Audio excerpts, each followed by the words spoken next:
한동훈 대표가 직면한 또 다른 산, 바로 제3자 추천 최상병 특검법입니다. 지난 25일 민주당안이 부결된 이후 제3자 추천 특검법에 대한 입장이 바뀐 것이 아니냐라는 지적이 있었는데요. 거기에 대해서 한동훈 대표는 입장 변화는 없다고 단호한 얘기를 했습니다. 한동훈 대표와 김경률 전 의원의 얘기까지 함께 들어보시겠습니다. 제3자 특검법 추진 기조는 그대로신지? 제 입장은 달라지는 것이 없고요. 저는 이 지금 돌아가는 이런 상황들을 감안할 때 그것이 하나의 충분한 대안이 될 수 있다라는 제 입장에 분명한 변함이 없고. 입법안을 만든다 하더라도 거기도 당연히 시일이 들 텐데 밥숟갈도 놓지 않은 애한테 지금 오늘 1교시 수업 준비도 안 했다. 이건 좀 아니지 않나. 한동훈 대표가 만약 이 최상병 특검안에 대해서 생각을 바꾼다. 네. 그럼 그때 비난해도 늦지 않다. 이렇게 자꾸 막 던지지 말고 총알 좀 아끼고. 자, 이제 특검법을 발의를 하려면 이제 10명 이상의 동료 의원들의 동의가 네. 있어야 되는데 아무튼 한동훈 대표 입장에서 본다면 말이죠. 정점식 의원 카드 문제가 있고 또 하나는 이제 제3자 추천 특검법 이 양쪽이 있어요. 그렇습니다. 그럼 이 양쪽의 카드를 가지고 뭐 협상을 하는 겁니까? 친윤계하고? 뭐 협상이라기보다도 네. 아무래도 조율은 필요하다고 봅니다. 조율이 필요하다. 아무래도 네. 이 한동훈 대표가 뭐 민주당이 이재명 대표처럼 당을 완전히 장악하거나 이렇지가 않잖아요. 네. 현실이기 때문에 한동훈 대표가 그 얘기도 했지 않습니까? 저 전당대회 끝나자마자 입장에는 변화가 없는데 제3자 추천 특검에 대해서 그런데 발의는 자신이 하는 게 아니다 이런 얘기를 했어요. 네. 맞는 말이잖아요. 원내도 아니고 그러니까. 네. 근데 저는 글쎄요, 저 뭐 장동혁 최고위원은 또 그런 얘기도 했죠. 이게 실익이 없다. 제3자 특검 논의 자체가 실익이 없다 이런 얘기해서 제가 사실 뭐 깜짝 놀랐는데 개인적으로. 네. 또다시 아까 우리 성 의장님 말씀처럼 63%의 당심을 의식을 해야 됩니다. 그거를 의식한다는 건 뭡니까? 제3자 추천 특검을 강력하게 얘기를 했잖아요. 공약으로 얘기를 했고 예. 뭐 다른 공약들은 안 지켜질 수도 있습니다. 근데 이거는 가장 중요한 공약이었어요. 특히 제3자 추천 특검이 됐건 이 이른바 해병대원 특검에 대해서는 이게 전국의 핵심 논쟁거리지 않습니까? 네. 근데 이 부분에 대해서 자기 의견을 밝혔고 그래서 타 후보들로부터 배신자란 말씀까지 들었던 거예요. 배신자란 말도 들었던 건데 그럼에도 불구하고 63%라는 예상치 못한 지지율이 나왔어요. 네. 그럼 이거는 제가 볼 땐 제3자 추천 쪽으로 밀고 가는 게 맞는다고 봐요. 네. 그럼 이것도 아니고 저것도 아니고 정점식 의원도 그대로 놔두고 제3자 추천도 없던 일로 하고 그럼 왜 바뀌었습니까? 변화와 대안이라고 저는 항상 생각을 하는데 전 개인적으로 그래서 영남 당심을 포함해서 국민의힘의 당원들이 전략적 투표를 해서 저는 한동훈 대표가 됐다고 생각합니다. 네. 그러면 제3자 추천도 없던 걸로 하고 정의장도 그대로 놔두고 그럼 뭐가 바뀌는 거죠? 일반적인 지적이 이거 아닙니까? 당 대통령의 국정 운영 방식을 바꿔라.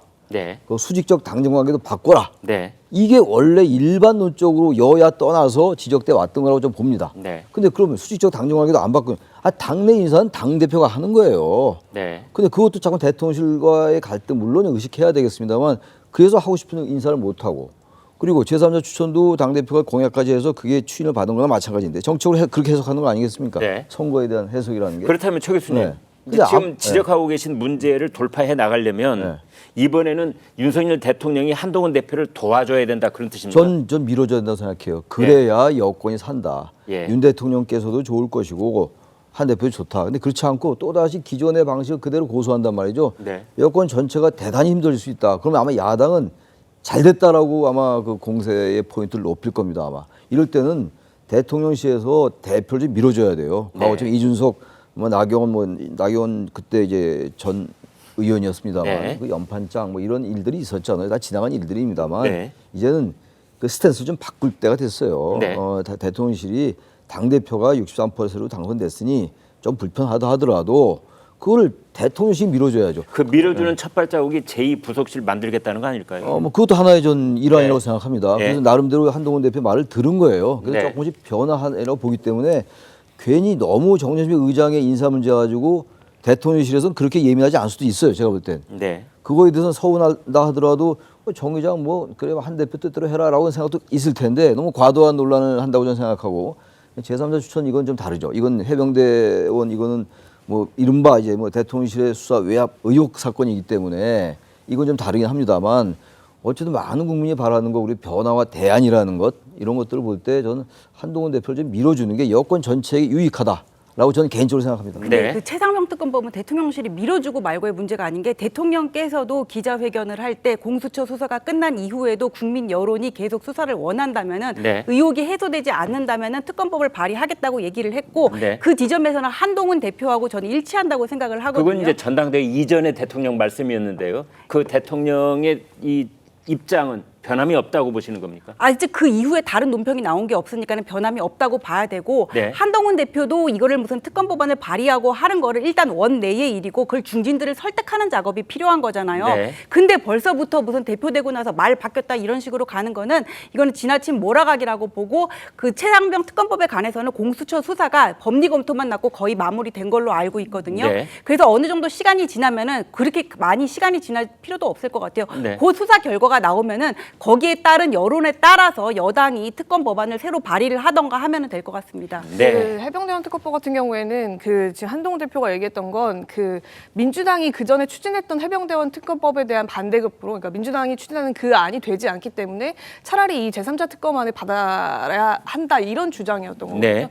장동혁 의원이 며칠 전에 얘기했던 취지도 그 반대급부를 통해서 제3자 특검안을 얘기한 것이지 지금 그 안이 민주당 안이 폐기된 상황에서 여당이 자체적으로 이 안을 먼저 발의하라고 몰아가는 것은 걸맞지 않은 얘기다 이런 취지로 얘기를 했었어요. 급부가 사라졌으니 반대급부도 존재 의미가 없어진 것이다. 맞습니다. 사실상 이 안은 사실은 민주당이 먼저 추진하고 있는 것이고 여당에서 네. 발의안이 나오려면 민주당이 그 차제에 어떤 안을 새롭게 마련할 것인지가 먼저 선제돼야 여당이 특검안을 마련할 수가 있고 뭐 대응책을 논의할 수도 있고 이렇게 되는 구조인 거거든요. 네. 그러니까 사실상 민주당에서도 지금 새로운 특검안을 어떤 식으로 발의할지 더 강력하게 갈지 아니면 범위를 더 넓힐지 등등을 이제 수사 대상 범위를 넓힐지 등등을 고민하고 있는데 사실은 상설 특검에 더 무게를 두는 분위기입니다. 내부적으로는 그렇게 뭐 중론이 좀 모아지고 있는 상황인데요.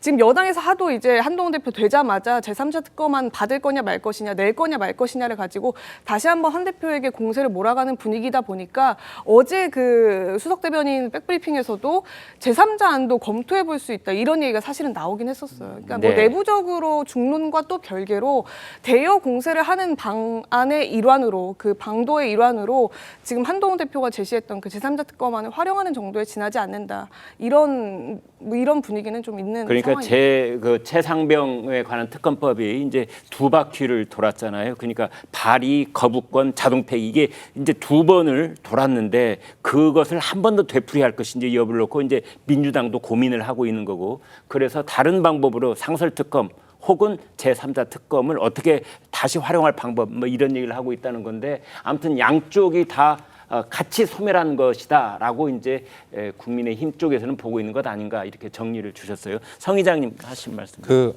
한동훈 대표가 네. 당대표 출마 선언을 했을 때 네. 그때 정확히 말한 게 공수처 수사의 결과와 상관없이 진행 여부와 상관없이 제3자 특검법 추진하겠다고 했습니다. 네. 그렇기 때문에 무슨 뭐 공수처 수사 결과를 봐야겠다. 한동훈 대표는 후보 출마 선언할 때 그런 얘기를 한 이제 적이 그런 점이 없고요. 대통령 말하고 좀 다른 점이에요. 그렇죠. 그렇기 네. 때문에 저는 아까 앵커께서 딱 말씀하신 것처럼 지금 반복이 여야가 정치가 실종되고 야당이 뭔가 다수의 힘으로 통과시키면 대통령이 거부권 행사하고 무한 루프처럼 돌고 있지 않습니까? 네. 저는 한동훈 대표가 지금 민심을 읽은 포인트가 거기라고 생각해요. 제3자 특검법을 내놓은 이유는 최혜병 특검법에 대해서 최대한 중재안을 한번 내놓고 저는 반대급부 급부 그런 게 아니라고 봅니다. 네. 뭔가 여기서 뭔가 정치를 만들고 정치를 복원시켜야 된다.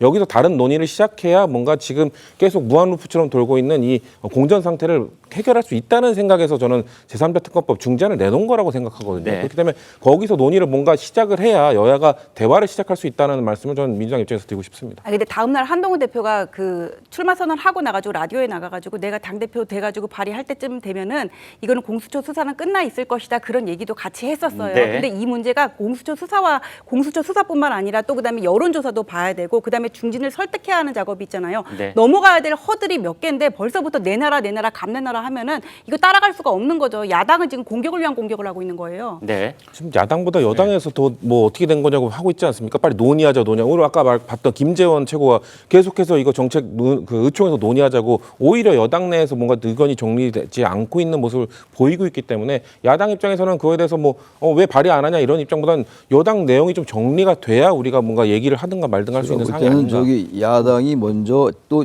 발의를 할 것 같아요. 네. 분위기 같은 뭐 더 독한 걸 하든지 뭘 하든지 할 때 네. 이번엔 대통령께서 거부권 행사하지 마시고 네. 당에서 좀 알아서 해보시오. 네. 그럼 당에서 상설특검을 오히려 제안을 하든가 여당이 예. 그리고 제3자 추천을 제안하든가 해서 여야가 협상 구면으로 갈 가능성이 대단히 높을 것 같아요. 네. 야당도 또 어차피 거부권 행사할 거 알고 발의하잖아요. 네. 대통령이 또 거부권 행사합니다. 그리고 또 재표결 해요. 또 이탈표 몇 편이 이런 건 안 할 것 같아요. 제가 볼 때. 그래서 그렇게 세 번째 네, 전철을 세 밟지 번째는 않을 것이다. 그러지는 않을 것 같고 네. 상설특검이라는 얘기가 어디서 나오고 있어요. 야당에서. 네. 단지 야당에서는 상설특검이 7명의 추천위원회가 있기 때문에 규칙을 바꾸자. 그것도 논란이 될 수 있습니다. 어쨌든 간에 상설특검이라는 대안이 있고 제3자 추천에 대한 것도 야당에서 소설 얘기가 나오고 있거든요. 네. 나름 합리적이에요. 그때 완전히 특검이 없던 걸로 하자. 이건 대통령실이 바라는 겁니다만 그건 좀 어려울 것 같아요. 제가 볼 때. 네. 공수처 수사가 끝나더라도 야당은 분명히 문제 제기할 겁니다. 이 수사가 뭐 공정하지 않다, 신뢰가 안 된다 이렇게 할 거기 때문에 어차피 의석을 많이 갖고 있는 건 야당이거든요. 여기에 대한 대안으로서 그럼 제3자 추천합시다. 대법원장이 됐건 뭐 대한변협회장이 추천하든 이렇게 가서 여야가 좀 합의하는 쪽으로 가야 되지 않느냐.